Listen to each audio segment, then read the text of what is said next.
Good morning and welcome. Thanks for coming to the conference. It's a great privilege for me to introduce our first speaker this morning, Dan Kahan. Dan Kahan is the Elizabeth K. Dollard Professor of Law and Professor of Psychology at Yale Law School. From my perspective, Dan Kahan is a singular voice in the area of science communication. He's really challenged everyone to rethink critical issues about measurement and conceptualization and so forth.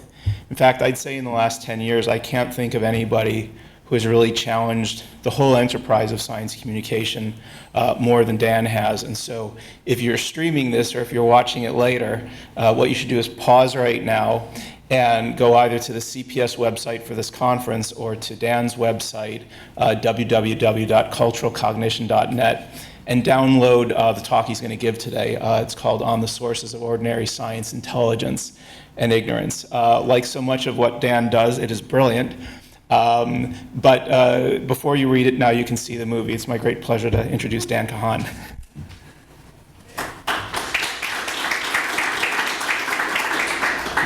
Thank you so much. That was very gracious. And it was suggested that we be brief, and I guess there's a first for everything, so I thought I would give that a try.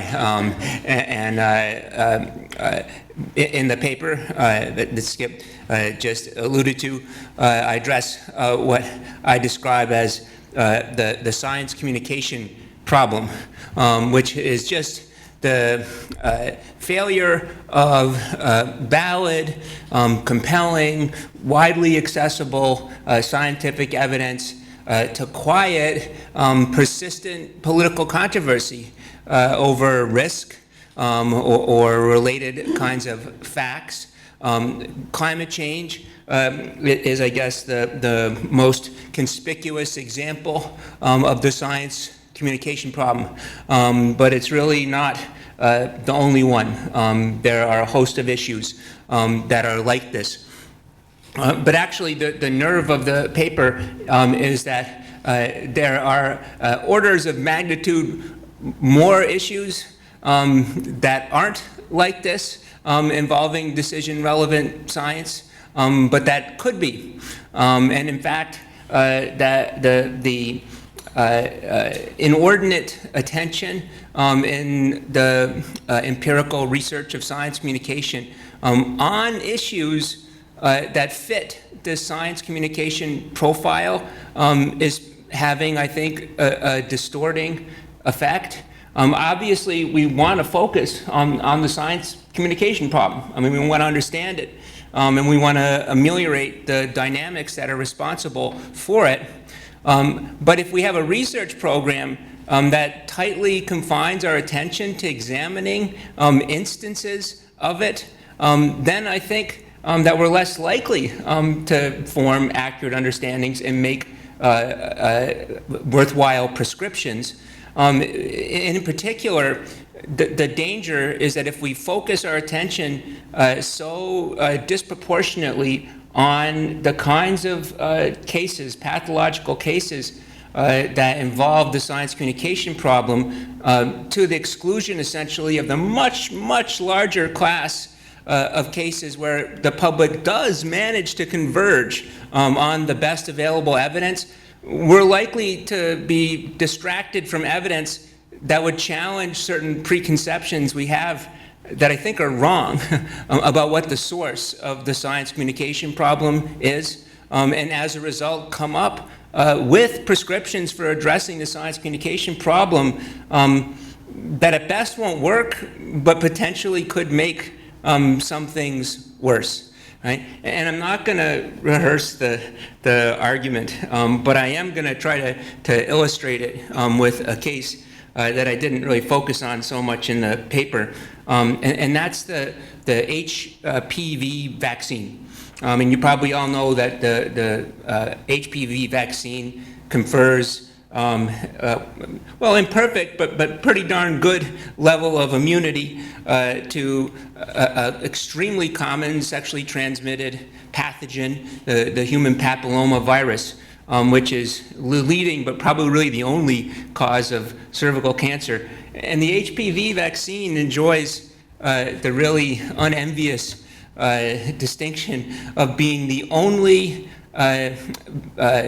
childhood, or at least minor,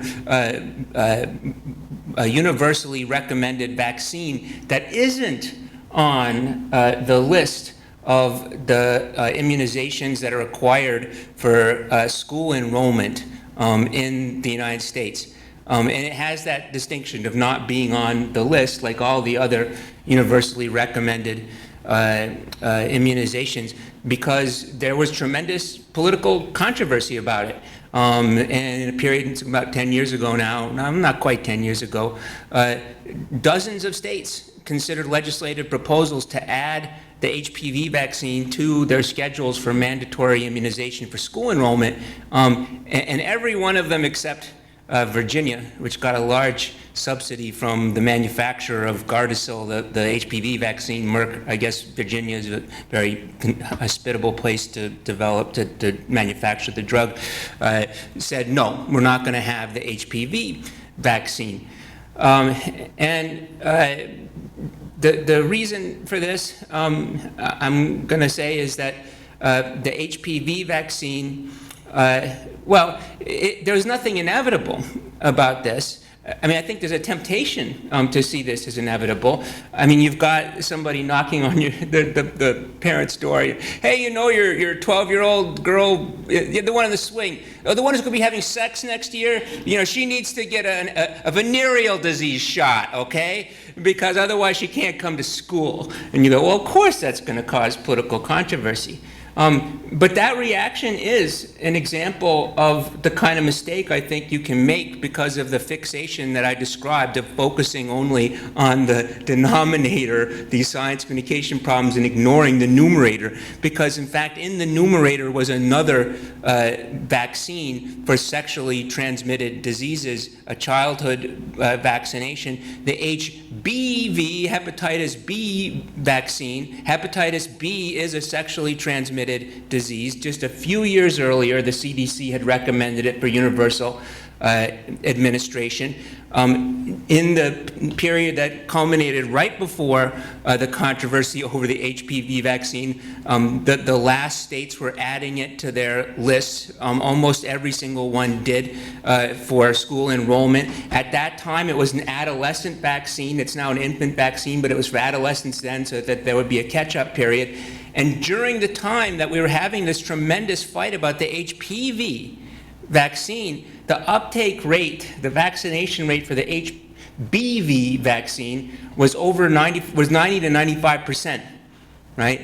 So what's the difference? You know, why did one case provoke this kind of controversy, and that's what we're fixated on, and the other one didn't? If you don't understand that, I don't think you can make a good judgment about what happened or what you can do about the HPV vaccine disaster, essentially.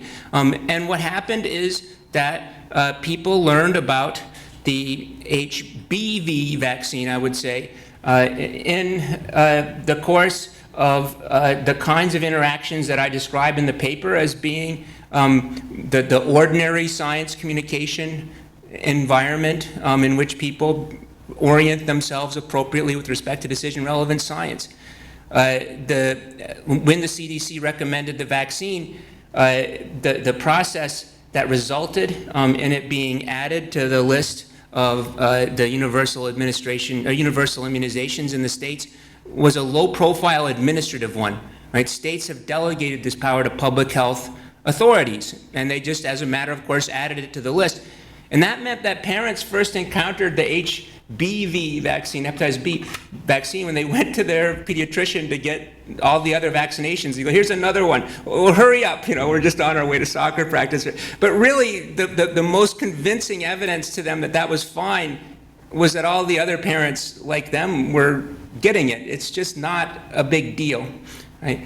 Now, with the HPV vaccine, they learned about it in what I'm describing as the polluted science communication environment. Right? The polluted science communication environment is one in which some fact or issue becomes entangled in these kinds of antagonistic cultural meanings that transform positions on it into a kind of badge of membership in or loyalty to a group. And at that point, people will actually use their reason, right, to try to form beliefs that express their commitment to the group. And in fact, the more proficient they are in science comprehension, the more successfully and aggressively they'll do that. That's the kind of pathology that we're talking about. This is what happened with the HPV vaccine, and Sarah Golis and her colleagues have done a tremendous amount of research to help us understand that that's what happened.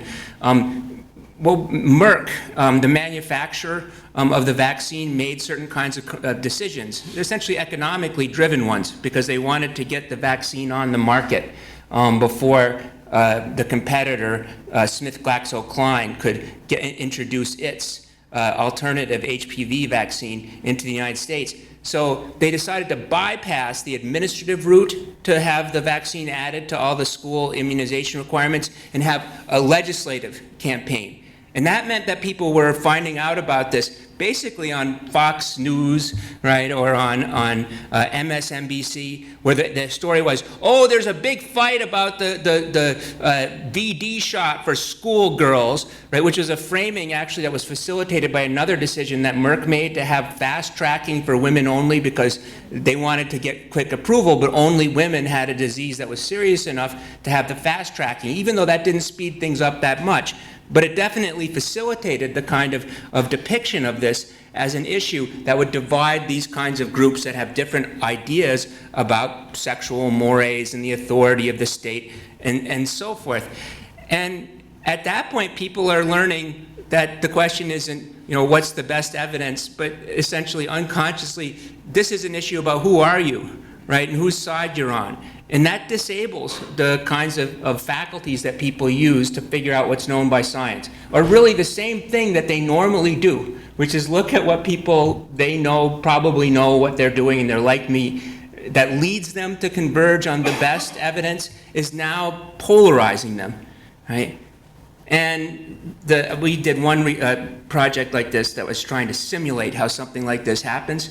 What we did was look at how information about the HPV vaccine would interact with people's cultural outlooks, right? So we used this scheme from the cultural theory of risk, where we characterize people's cultural worldviews, because in fact, the kinds of affinities that are associated with these worldviews, they account for all kinds of variance in risk perception, all the kind of hot button issues where you're careful not to get into a conversation with somebody about something until you know where they stand, right? And so we wanted to know, well, how will people form opinions about the HPV vaccine in relation to the kinds of affinities they have as members of the groups that are characterized by the kinds of cultural outlooks that you have in this scheme.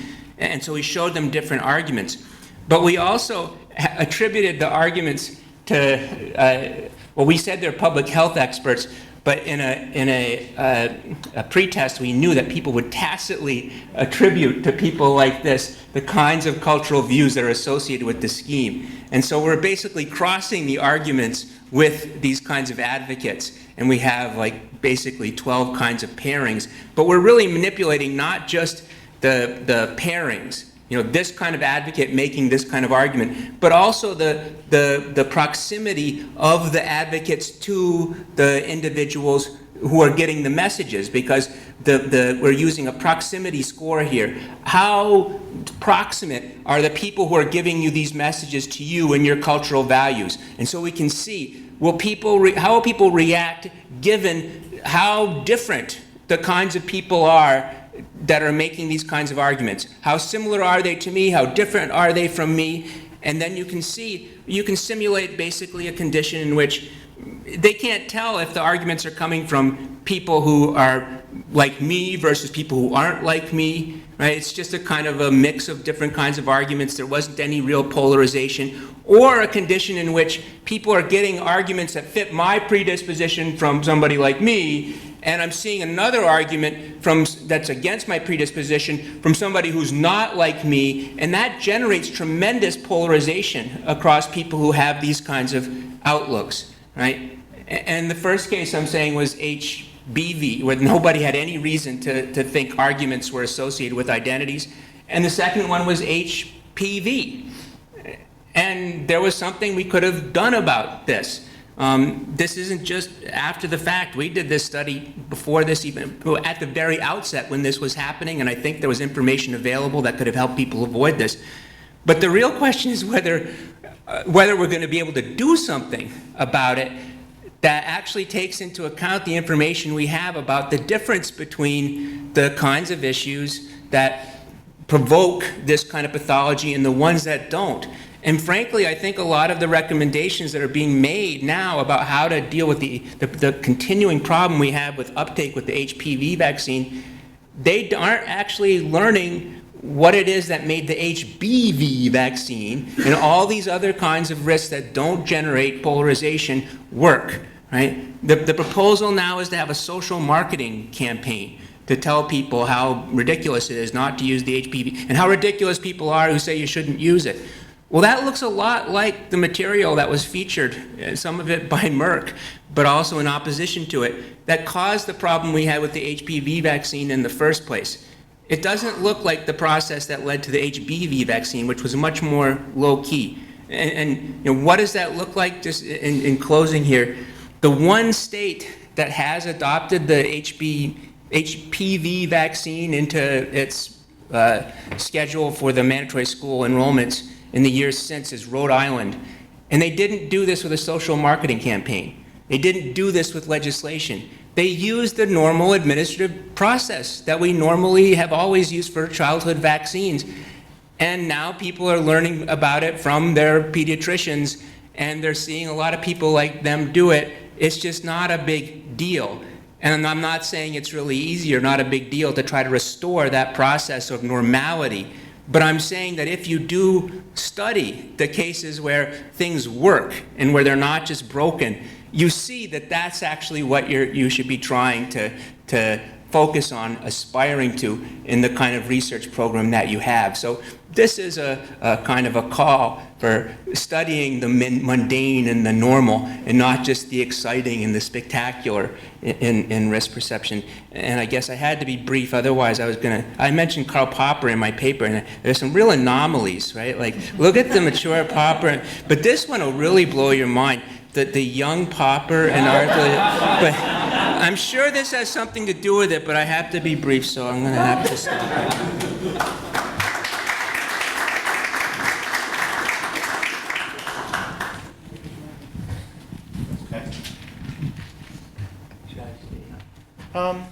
Yeah, where should Dan be for the Q&A? I'll see you later. He's mic'd right here. He's okay. All right, so we have some time for questions and answers for Dan Kahan on the types. So if you'd like to be recognized, we have some, I'll recognize you, and then we have a microphone to walk around. This is. Are you the? Yeah. Is there just one mic, or there's two? Okay. All right. 3. All right. Excellent. Thank you. Okay. So I'll ask the first question since they're all there. What I am interested in knowing is, within the scientific community, we seem able to make the same type of communication mistake over and over again, right? And now you're showing that it manifests in how we are diagnosing the problem that we have. If you think about sort of science education, where do you think the best place for the correctives to come in? Well, actually, you know, I didn't talk about, for example, how science-trained professionals should try to communicate science, say, to individual consumers of science, which is, I think, your kind of standard transaction for health communication. Like, tell somebody who has to make a health decision what to do. And actually, the dynamics that govern all the different kinds of contexts, that one, for example, and say education versus how do you make a curious person understand the Higgs boson versus how do you talk to a policymaker versus how do you deal with the science communication problem, they're diverse, right? So they might not all be, it's not all of a piece, and other people will talk about what you say to the health consumers. I do think that the one I talked about kind of interacts with these others, because if you have a problem with public disagreement or polarization, it's harder to communicate things. And I think that with science education, we should be making scientists aware that the stake that they have in a science communication environment in which what they're saying will actually have the significance that it does is part of like the obligation that everybody who's part of the larger science establishment has.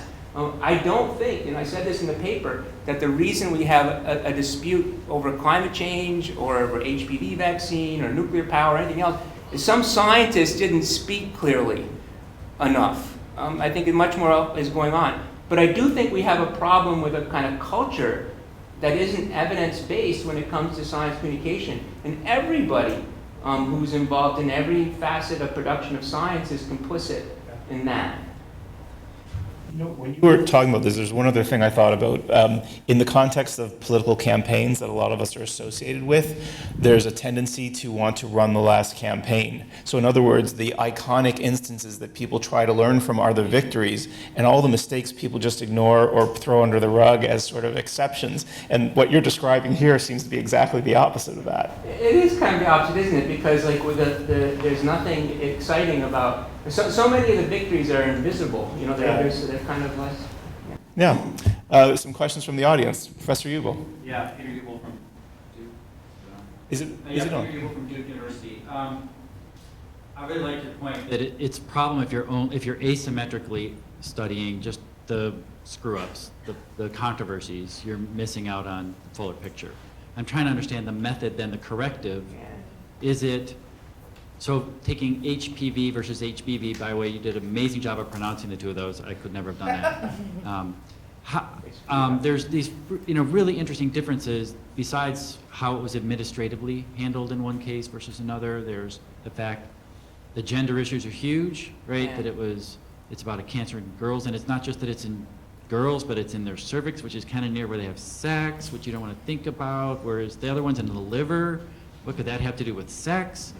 And so I wonder, what's the method, the corrective then, to understand things that are so different in these potentially very important ways? Yeah. Well, that's a good point because, and I think I need to clarify, well, what does it mean to study why something worked? And I think actually, with this came a little bit yesterday, we were having the discussion. I don't think there's much point in going around and polling people, what do you think about the HPV vaccine? Because the point is they don't think anything at all about it. That's not to say that they're thoughtless or stupid. They made a decision about what it is they should attend to in order to align themselves with the best available evidence, and that was to, first of all, make a sensible decision about who my pediatrician is going to be.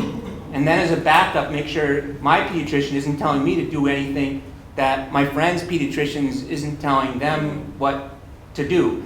And I think at that level, if that's a kind of modal engagement with decision-relevant science, the fact that one has to do with the liver and the other to do with it, that's not even likely to register.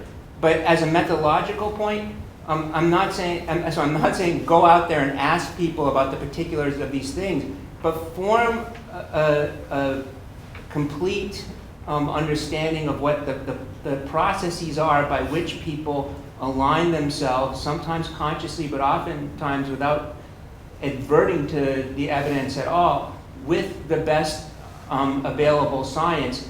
And that will be the kind of background against which you can test theories about why things went wrong. If we have a theory about what went wrong with climate change or HPV, it's saying X caused Y. Well, we've got a bigger sample in which we can see whether we have X's and not Y's, right? And so that's what I'm really just saying. Don't select on the dependent variable. I think to say, more specifically, the points you just raised, how to operationalize that in a particular context are really important. But I think that we can probably figure things like that out.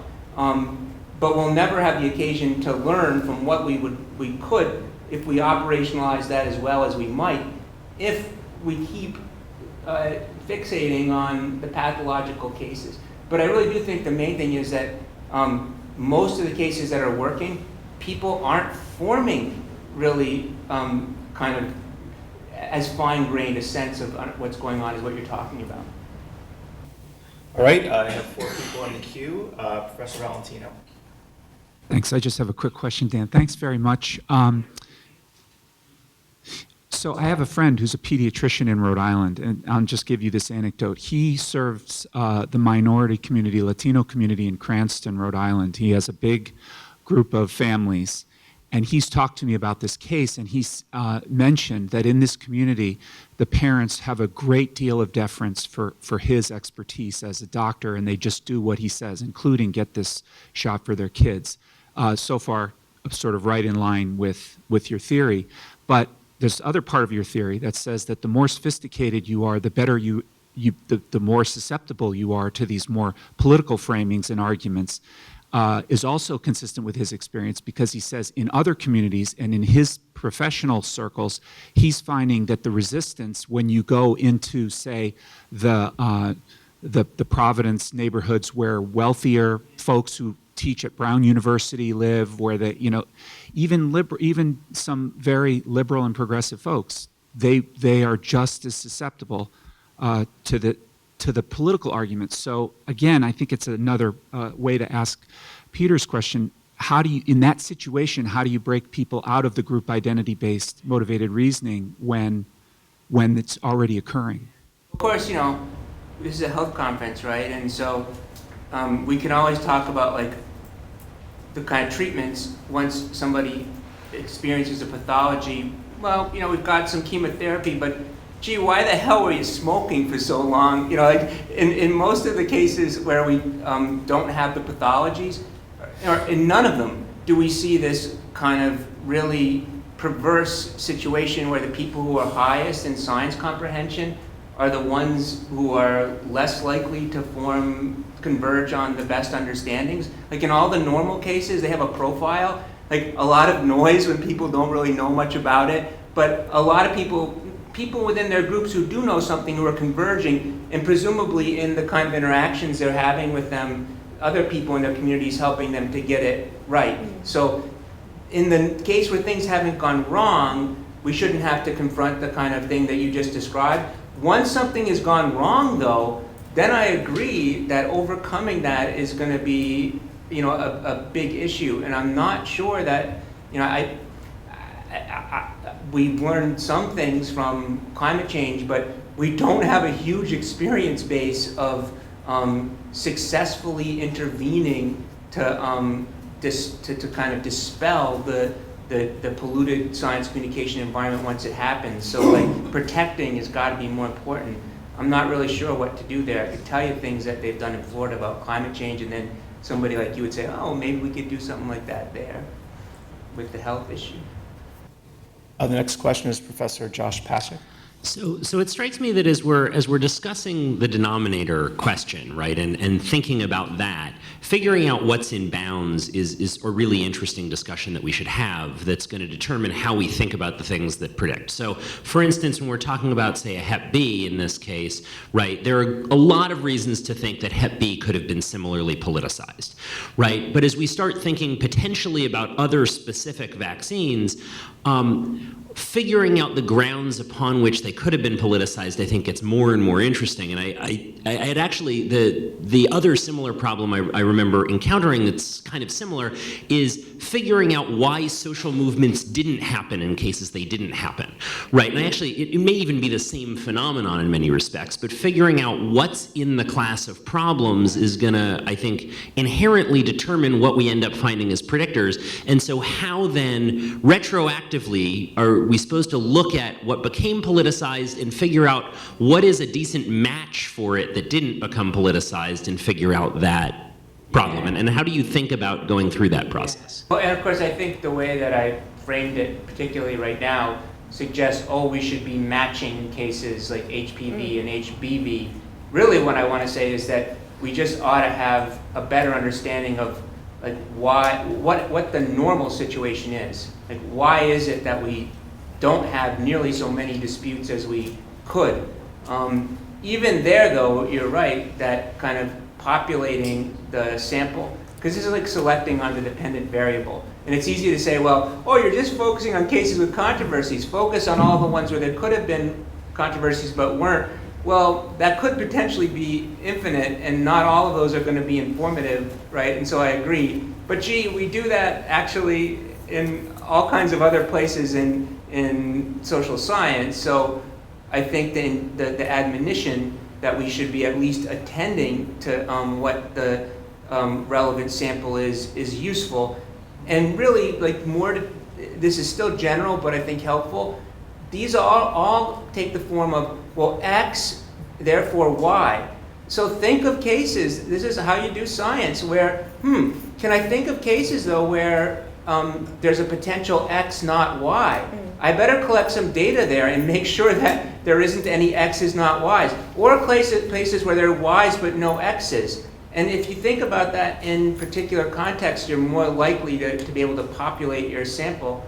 But then you just have to do the best you can. And of course, I know I'll just call you every time I do the study, and you'll give me. But I think that's it. That's just a kind of part of the bigger enterprise issue we face in empirical studies.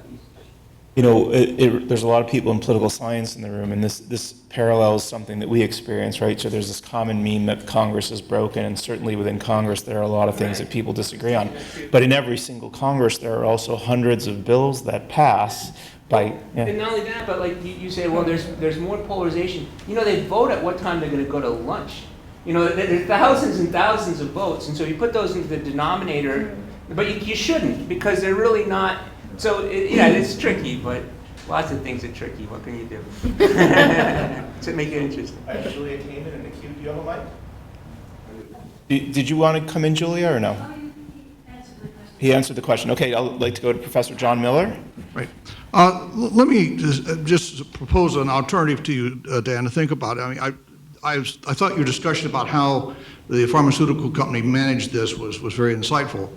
But it seemed to me, I've watched for a number of years how politics treat evolution and why they didn't, for example, choose to argue the same thing about the Big Bang, which if you listen to theologians is equally challenging to the Genesis story. And it seems to me that part of the answer is that what you're describing in the HBV is normal science. And what you're describing in HPV is political science, turning it into a polarized political dispute. But it seems to me that the engine for that is not the issue and not the scientific community, it's the political community. That is, as long as you can win elections on that issue, and particularly in primary elections where these things often occur more often than general elections, as long as it works, then there's an incentive regardless. I mean, so that I think today, the most recent number I've seen is that 37 state Republican parties have a state platform condemning Darwinism because it works for that particular primary and that particular group. So maybe the reason, or maybe we should be looking at that mechanism as opposed to focusing on the issue itself, because it may be that the thing that's problematic is not the difference between HPV and HPV or those things, but it could be the entrepreneurship of partisan primaries. That may drive the system more than the other way. Well, what's your thought about that? Oh no, I absolutely agree, and so there are two issues. One is that kind of just in the interest of being appropriately realistic and humble.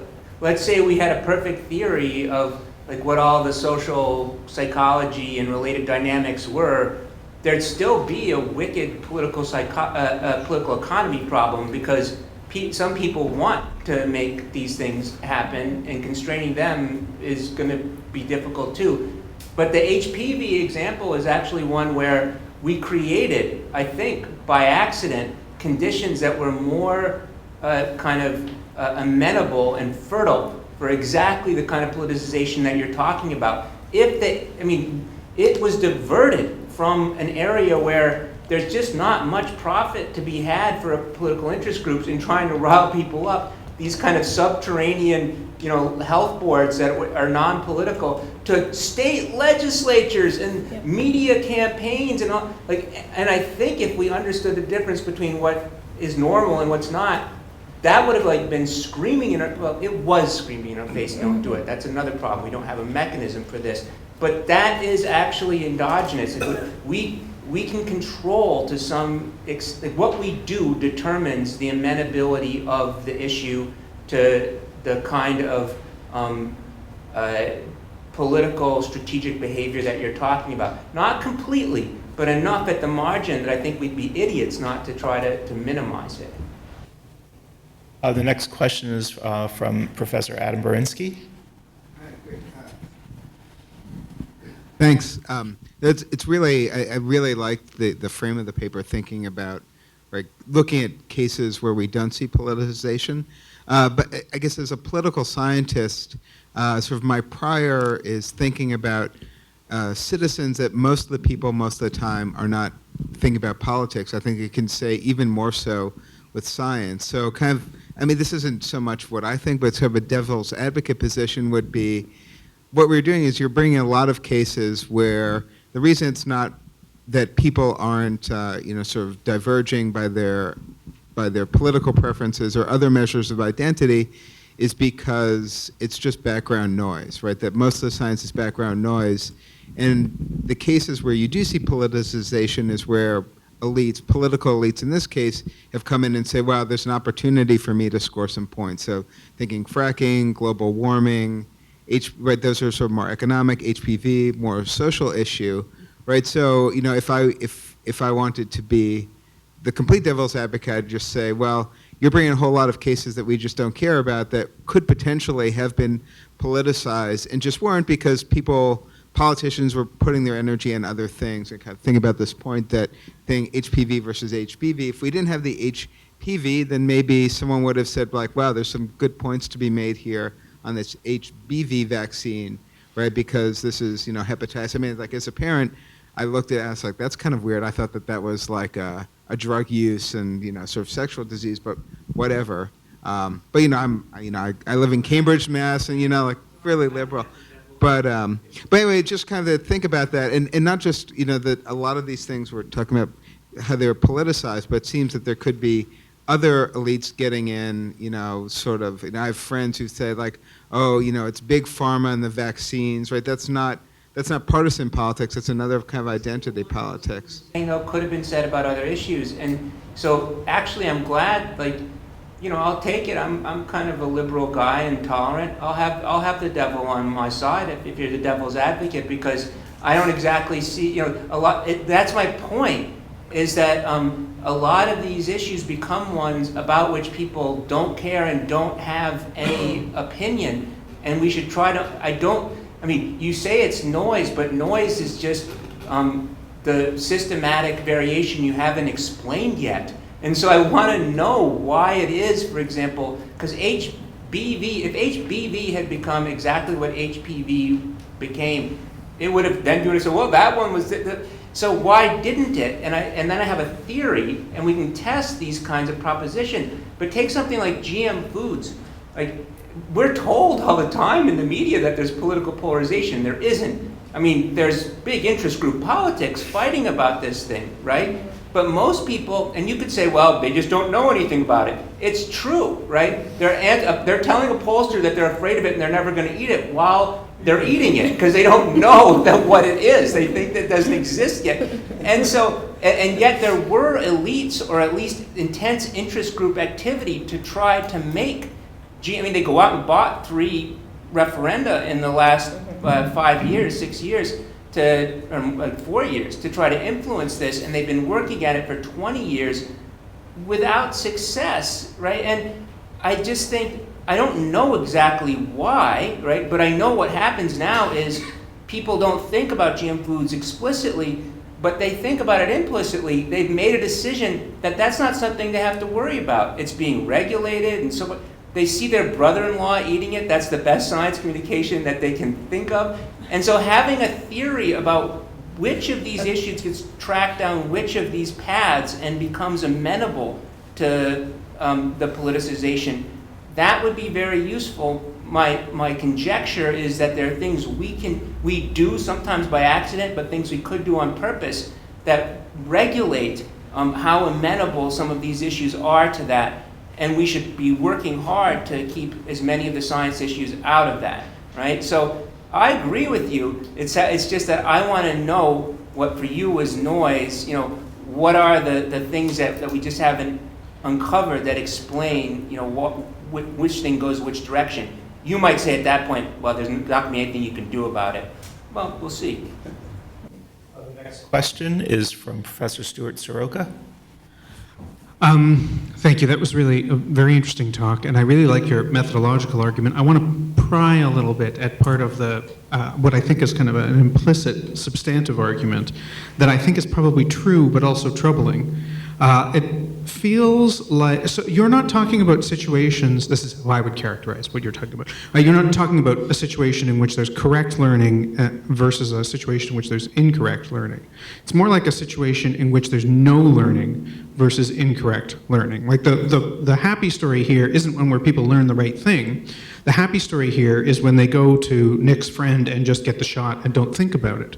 So it's like there's a set of situations in which you're arguing, it seems to me, that we should all be sheep. Like we're faced with either kind of deeply partisan, distorted debate, or the good situation, which is blind deference to authority. Yeah, but I think actually, though, I see what you're saying, and I do think it's troubling. I don't want to, like, you know, so first of all, start by, like, granting, you know, 36.3% of it, and then make the point, or the rest of the point, which is that I disagree, though, that when people don't think about, when they don't have an explicit view, they can't give you a cogent account of what's okay about GM foods, that means that they're idiots, because it is the case that you have limited cognitive resources, and you'd be an idiot to be wasting them on things that aren't of consequence. What you are smart to do is figure out, well, what is it that I can know that will give me the most kind of benefit in terms of aligning myself with the best available science. And if you're attending to those, and that's making you selectively cognizant and completely like devoid of any opinion on some things, but that meta strategy of figuring out, well, what are the right cues was the thing you were doing very well, you're really, really smart. That's a kind of ordinary science intelligence. And it's actually not even something we should be taking for granted. If we want to have, I think John Miller would agree with me, that like part of like science intelligence, for the civic science intelligence, is having people who know how to figure out what's known without being able to understand it. And in that condition, there are going to be many things about which they don't have even opinions at all, except that, oh, that's within one of the large classes of things where I've assured myself that things are in order, right? And so I don't mean to be saying just blind deference to authority. I mean being able to identify which authority you should be deferring to, and also being smart enough to know whether they deserve to be trusted, because if they don't, then that's not going to be a very good strategy for you. The next question is from Professor Brendan Ryan. Thanks. Hopefully this mic is coming through. Two things, Dan. One, I would suggest that the denominator here is even broader than all science issues. You know, you can take the set of possible policy issues. You know, as the political scientists in this room would tell you, there's a literature on which issues get mapped into the partisan and ideological space. There's nothing specific about this to science. There's lots of policy issues where people have said basically that's being handled in some ordinary way, and it's not a special concern to me, and therefore it's not linked in any particular way to antagonistic cultural meanings, or in this case, political ones, right? So an example is space policy. It's not a partisan issue. President Bush said we need to go to Mars, and then it became a partisan issue. And all these Democrats started having concerns about whether we should go to Mars or not. So I think we can learn things not just from science issues here. There's nothing, I don't know that there's something that's specific to science, and we might be misunderstanding the problem if we think of this as just a science communication problem. It's a question of when issues get mapped into political space or not. So that's just a statement. But let me just add one thing to see what you think about this, because I know we disagree on this. I think there should be a limited defense of politicization here, right? The political scientists think that there are lots of important issues where the political system should engage in them. There are important values at stake that we have to make collective choices about, and the parties are how we make those choices as a society, right? The institutions of government, right? So administrative procedures are fine for certain kinds of consensus science issues, but there's lots of other ones where we want the political system to work. And the challenge that we haven't quite addressed is how can we have that system work and with a common evidence base while letting our values influence the kinds of choices we make about how to address those, right? That's the climate problem in a nutshell. I don't think we should handle that administratively. We can't handle that administratively. That has political consequences, right? Those choices about how to handle climate science are political ones, right? So how can we get the beliefs right, but still have a political debate about the policy? On the first point, I agree, and I think that it actually is, maybe I'm just guilty of what I'm saying a lot of people studying the science of science communication are guilty of, which is fixating too much on the kinds of objects that are their own interest of study. They should focus on those, but the point is they might learn a lot more by looking at other areas. So yeah, they should do that. And I think climate change has kind of had this warping kind of approach, or the gravity of it has made us not attend to other sources of knowledge we could learn about within science communication, but also in other areas. I don't disagree with you as much as I think you think I disagree with you, at least at that level of generality, because I would say this, that we're not going to get agreement on what to do on these kinds of issues, climate change and many others, even when people agree on what the facts are, because in a free society, reasoning people are going to have different values and the facts aren't going to uniquely determine them. But they all have a stake in knowing what the facts, or at least what the best available evidence is on the facts are, because otherwise they don't know what policies map on to what their own policy preferences are, right? So I think the only norm, I mean, it's a normative commitment, I'm not embarrassed about it, and it's pretty strong, is that we ought to be all committed to creating a common pool of best available evidence so that people we know are likely thereafter to disagree about what to do because they have different values and will prefer different states of affairs and trade-offs, can have an informed, intelligent, democratic debate. So I'm not like Cass Sunstein or anything like that saying push everything into the administrative domain. But I think that fact-finding in the administrative domain might actually facilitate what you just described would be the proper domain for value-informed democratic decision-making. The final question to the session will go to Professor Hecker. Hi. Sorry for my late entry. So your argument obviously involves, it would be really great if we could find better ways to signal who the correct experts are. Right now, so I'll give you an example. In Australia, they have an anti-vaccine movement just like we do, except they made their primary anti-vaccine group rename themselves to something like the anti-vaccine advocates or something, whereas ours here in the US is called the National Vaccine Information Center, which is a very nice name for them. So one thing, it seems like there are lots of political things we could do, sort of a long game of improving ordinary people's signaling capability, right? By, we don't really do a lot of regulating of things that Dr. Oz says, or alternative medicine, all kinds of crazy claims, right? We have a very hands-off regulatory approach to all of that. That's a whole part of our governmental apparatus we have not marshaled for this really at all. And I'm just wondering what you think about that. Well, I think this is improving a signaling conversation we could have, as difficult as it's been pointed out it would be, if we filled out the appropriate kind of sample set, because we have so many places where people are, and it's actually quite astonishing given how much potential misinformation and noise there is out there, managing to figure out correctly who knows what about what. And groups mislabeling themselves is pretty darn common because it's pretty darn simple, yet people are less confused once you take the full run of issues into consideration than you would think they would be, given that they can't for themselves understand the arguments that are being made. So they must have a pretty proficient recognition capacity. What exactly the extent of our vaccine miscommunication problem is, I think it's smaller than in Australia, but where we have big issues of science conflict, what's happening is that people aren't recognizing who knows what about what nearly so well as they do across the vast run of issues. In the vast run of issues, we didn't go around regulating people, telling themselves to represent themselves in a certain way. I'm not saying that I wouldn't do what you're saying. I'm just saying that the kind of conversation we would have, like the kind of project we would have to test how something like that would work, would be populated with lots of cases that are working where we do or don't see the kind of thing you're describing.